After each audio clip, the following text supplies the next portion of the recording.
তাৰ এই মুহূৰ্তৰ অসমৰ প্ৰত্যেকগৰাকী জনতালৈ দিবলৈ ওলাইছো ডাঙৰ খবৰ। আজি হৈছে 30 জানুৱাৰী। আজি অসমৰ লাখ লাখ দুখীয়াসকললৈ কেইখনমান চৰকাৰী আঁচনি লৈ দিবলৈ ওলাইছো ডাঙৰ খবৰ। তো যিসকল মানুহে ভিডিঅ'টোত ক্লিক কৰিছে অনুগ্ৰহ কৰি ভিডিঅ'টো স্কিপ নকৰি প্ৰথমৰ পৰা শেষলৈ চাই থাকিব, কিয়নো এইটো ভিডিঅ'ৰ মাজত শ্ৰমিকসকলৰ পৰা আৰম্ভ কৰি মহিলাসকললৈ কেইখনমান গুৰুত্বপূৰ্ণ খবৰ প্ৰদান কৰিম। অনুগ্ৰহ কৰি ভিডিঅ'টো স্কিপ নকৰি প্ৰথমৰ পৰা শেষলৈ চাই থাকিব। লগতে মোৰ চেনেলত নতুন হলে প্লিজ চেনেলটো সাবস্ক্ৰাইব কৰি মোৰ লগত থাকিব। তো বলক ভিডিঅ'টো আৰম্ভ কৰি আজিৰ প্ৰথমটো গুৰুত্বপূৰ্ণ খবৰৰ বিষয়ে বিস্তাৰিত জানি লওক। আজিৰ প্ৰথমটো গুৰুত্বপূৰ্ণ খবৰ হ'ল কৃষকসকলৰ বাবে।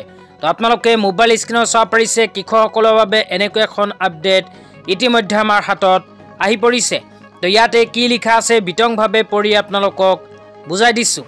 ইয়াতে লিখা আছে কৃষক ৰাইজৰ জ্ঞাতাৰ্থে অসমৰ কৃষক ৰাইজৰ বাবে প্ৰধানমন্ত্ৰী ফচল বীমা যোজনা। তাৰপিছত আৰু লিখা আছে PMFBYৰ অধীনত ৰবি 2024-25 বৰ্ষৰ বাবে মাকৈ, সৰিয়হ আৰু আলু শস্য বীমা পঞ্জীয়নৰ অন্তিম তাৰিখ 31 ডিচেম্বৰ 2024। আনহাতে বড়ো ধান আৰু কুঁহিয়াৰ শস্য বীমা পঞ্জীয়নৰ অন্তিম দিন 15 ফেব্ৰুৱাৰী 2025। তো ইয়াতে কোৱা অনুযায়ী যিসকল কৃষকে খেতি বাতি কৰে সেইসকল কৃষকৰ বাবে ভাৰত চৰকাৰে ঘোষণা কৰিছে PMFBY আঁচনি বা প্ৰধানমন্ত্ৰী ফচল বীমা যোজনা আঁচনি। তো কৃষকসকলে খেতি বাতি কৰাৰ পিছত যদি নিজৰ খেতিডৰা সম্ভাৱ্য ক্ষয় ক্ষতিৰ পৰা ৰক্ষা কৰিব বিচাৰে, ক্ষয় ক্ষতি হোৱাৰ পিছত চৰকাৰৰ ফালৰ পৰা আৰ্থিক সাহায্য পাব বিচাৰে, তেন্তে অতি সোনকালে PMFBY আঁচনিত কৰিব লাগিব আবেদন। লগতে বৰ্তমান যিসকল কৃষকে বড়ো ধান আৰু কুঁহিয়াৰৰ খেতি কৰিব সেইসকল কৃষকে 15 ফেব্ৰুৱাৰী 2025 তাৰিখৰ পূৰ্বে PMFBY আঁচনিত কৰিব লাগিব আবেদন। তাৰপিছত লিখা আছে শস্য বীমাকৰণৰ বাবে ইচ্ছুক কৃষক ৰাইজক অনতি পলমে জিলা কৃষি বিষয়া কাৰ্যালয়, জনসেৱা কেন্দ্ৰ, সংশ্লিষ্ট বীমা কোম্পানীৰ কাৰ্যালয়ত উপস্থিত হৈ এই আঁচনিৰ অধীনত নিৰ্দিষ্ট শস্যৰ বীমা কৰি শস্যভূমিৰ সম্ভাৱ্য ক্ষয় ক্ষতিৰ পৰা সুৰক্ষিত কৰিবলৈ আহ্বান জনোৱা হ'ল।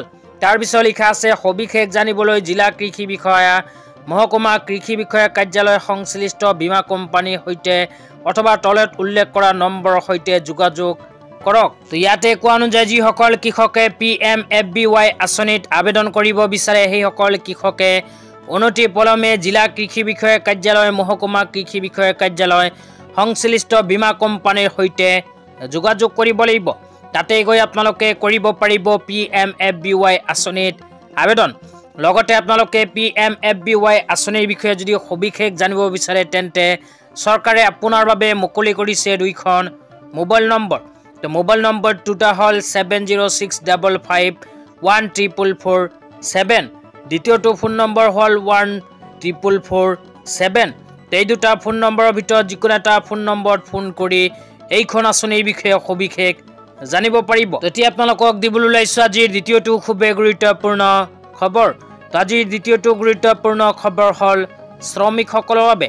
তো আপোনালোকে মোবাইল স্ক্ৰীনত চাব পাৰিছে শ্ৰমিকসকলৰ বাবে এনেকৈ এখন আপডেট আমাৰ হাতত আহি পৰিছে। তো ইয়াতে লিখা আছে অসমৰ চাহ শ্ৰমিক কৰ্মচাৰীৰ সুৰক্ষিত ভৱিষ্যত নিৰ্মাণৰ দিশত বৃহৎ পদক্ষেপ, 30 তাৰিখ পেঞ্চনৰ দিন। তো ইয়াতে কোৱা অনুযায়ী অসম চৰকাৰে অসমৰ চাহ বাগিচাৰ কৰ্মচাৰীসকলৰ ভৱিষ্যত সুৰক্ষিত কৰাৰ অৰ্থে প্ৰতি মাহৰ 30 তাৰিখটো পেঞ্চনৰ দিন হিচাপে ঘোষণা কৰিছে। তো ইয়াৰ লগত সংগতি ৰাখি আজি হ'ল 30 জানুৱাৰী। আজি চাহ শ্ৰমিকসকলৰ বেংক একাউণ্টত চৰকাৰে প্ৰদান কৰিব পেঞ্চন আঁচনিৰ টকা। তো তাৰপিছত আৰু কি লিখা আছে পঢ়ি শুনাই দিছোঁ, অনুগ্ৰহ কৰি ভিডিঅ'টো স্কিপ নকৰি প্ৰথমৰ পৰা শেষলৈ চাই থাকিব।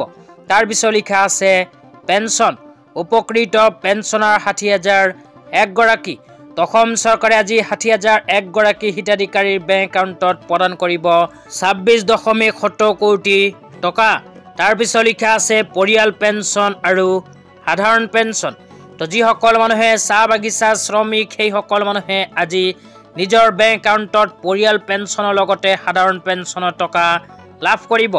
অসম চৰকাৰে অতি শীঘ্ৰেই কিন্তু আজি 60,001 গৰাকী শ্ৰমিকসকলৰ বেংক একাউণ্টত প্ৰদান কৰিব পেঞ্চনৰ টকা।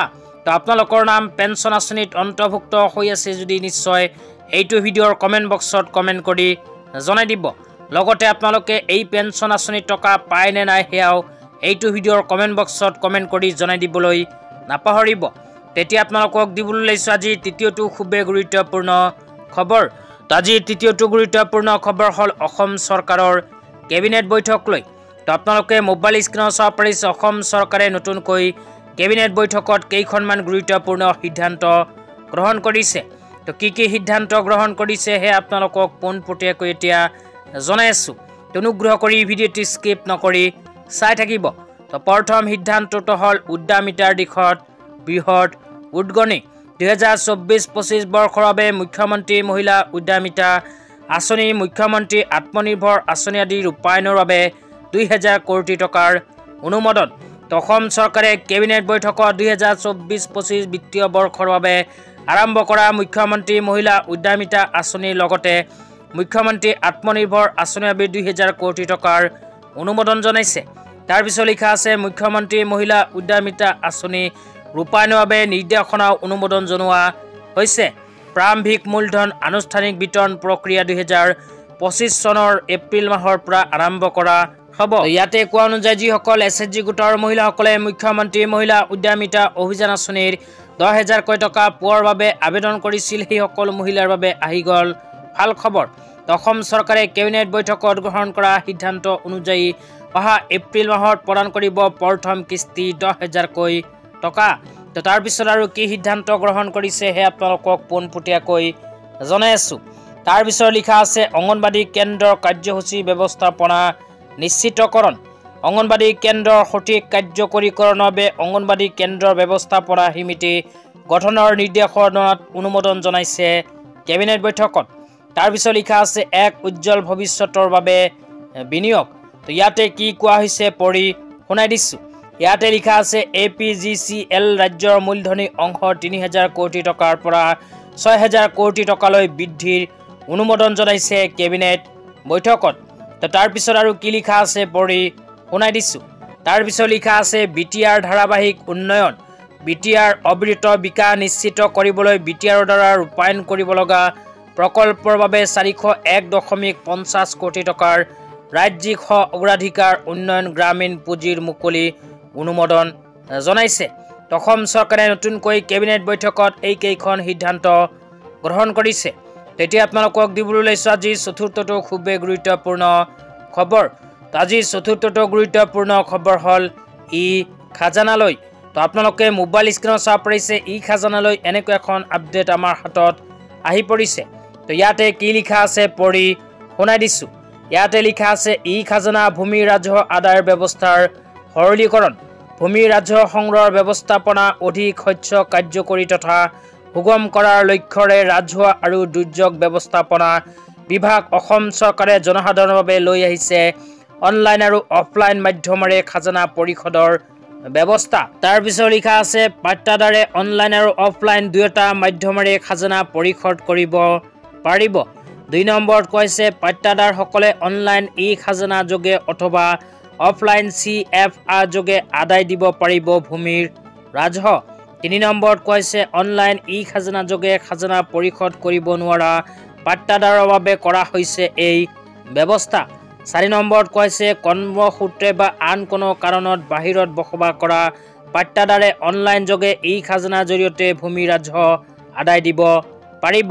5 নম্বৰত কৈছে সকলো জিলাৰ সমূহ মৌজাদাৰ তহচিলদাৰ কাৰ্যালয়ত এই ব্যৱস্থা গ্ৰহণ কৰা হৈছে। যিসকল মানুহে মাটিৰ খাজনা দিয়াত অসুবিধাৰ সন্মুখীন হৈ আছে সেইসকল মানুহে এতিয়া বিচাৰিলে ঘৰত বহি অনলাইনতে দিব পাৰিব মাটিৰ খাজানা।